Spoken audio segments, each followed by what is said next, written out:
Assalamu alaikum, welcome and karibuni to Intro Mombassa's kitchen, and welcome again to our Eid preparations. And today we are making chocolate macarons. I'm going to start by preparing the ganache first because this needs time to set, and I'm using two types of chocolate, dark and sweet, but you can use any type and any brand that you like. You also don't have to use the chocolate for the filling. You can use caramel or buttercream. So I need about 120 grams, which is 2/3. I added a pinch of salt and instant coffee, which I really love with chocolate. And I heated up about half a cup of heavy whipping cream, hot but not boiling, and then just add it to the chocolate, cover it, and let it sit for about 5 minutes. And now I'm going to stir. And while the heavy whipping cream is still hot or warm, I added about a tablespoon of butter to make it nice and glossy. You're just going to keep stirring until all the butter is melted and the chocolate is melted, and I'm going to keep it in the fridge for about 2 to 3 hours or until when I'm ready. So now we're preparing the kataifi, which is going to be in the filling, and it's also not mandatory, but we are still on the trending of Dubai chocolate, so I wanted to make it with macarons. So I've got 2 tablespoons of ghee, and I'm toasting the kataifi. Kataifi is a phyllo dough. It's a shredded phyllo dough. It's not vermicelli. And this is 500 grams, which was frozen. I have shared this in my video when I did the Dubai chocolate mousse. So it's the same thing. So if you're using as much as I did, please use oven. It's much easier and quicker. But sometimes I like to go the long route. Why? I don't know.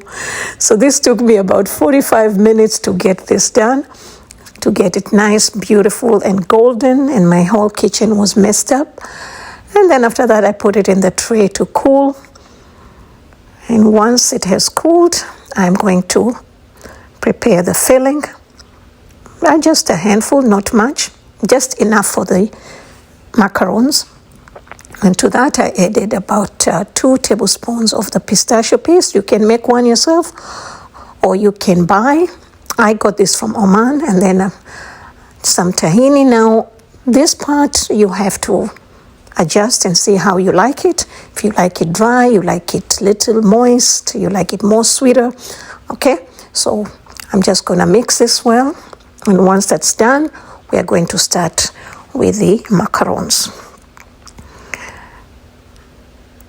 Oh, before that, I added, this was a leftover mixture from my last video that I did. So now I'm going to weigh my almond flour. You can make your own almond flour. And I need about 55 grams. And the powdered sugar or icing sugar, I need about 60 grams and 6 grams of cocoa powder. This is one recipe that you need to measure because it has to be completely precise. All right. And if your almond flour is grainy like mine, you may need to pulse it for a couple of rounds, maybe 1 or 2, not too much, to get it nice and smooth. Okay, so this is what I did. And then I'm going to sift it. And while sifting, I added some salt as well as cinnamon powder. Very little cinnamon powder because macarons are very, very sensitive. We don't want to add anything extra that's not needed if you are not professional. All right. So once that's done,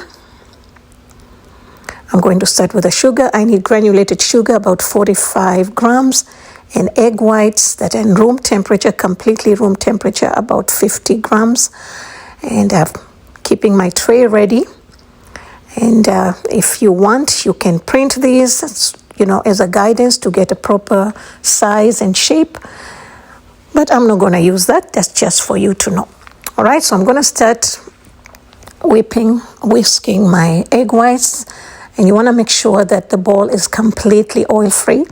And I add the sugar 1 tablespoon at a time until I finish. And if you want to add color, if you're doing one color, you can do it at this time because the cocoa powder that I'm using would not give me a good color, so I added brown color. But please make sure, if you're using color, please make sure you're not using oil-based color.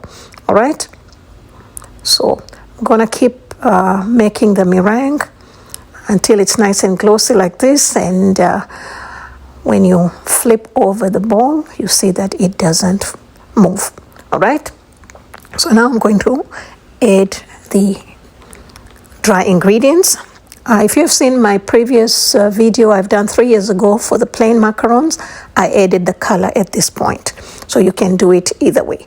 So now this process is known as macaronage, and you want to pay attention to this part. Everyone has their own way of doing it. My way of doing it is to make sure when I drop the batter, it doesn't break, it all falls smoothly together.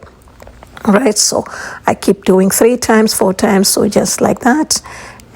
One more time, and this is ready. All right, you can use a nozzle tip, or you can use just a piping bag alone, like how I have done it.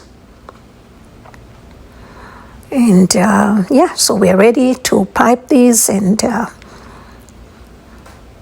I'm using the same batter as a glue since I'm using parchment paper. You don't want it to fly in the oven, and you want it to sit properly. Now this part is practice. It's a matter of pressure, how you release the pressure. So if you don't get it right the first time, you can always practice. Don't lose hope, all right? Or don't give up. And once they were done, you wanna tap on the counter 5 times to release the air. And if air bubbles, if there are any, you'll see holes like that. So we're just gonna make it look neater, just like that, and then keep them for about 20 to 45 minutes, even 2 hours, until they're dry like this when you touch them. And I bake them for 20 minutes at 150 degrees Celsius, which is 305, for about 15 minutes. Sorry, I said 20, it's 15 minutes. So once they're cooled, now I'm ready to fill our beautiful macarons. You can do chocolate alone, just like that, or you can do like what I'm doing with the kataifi pistachio filling.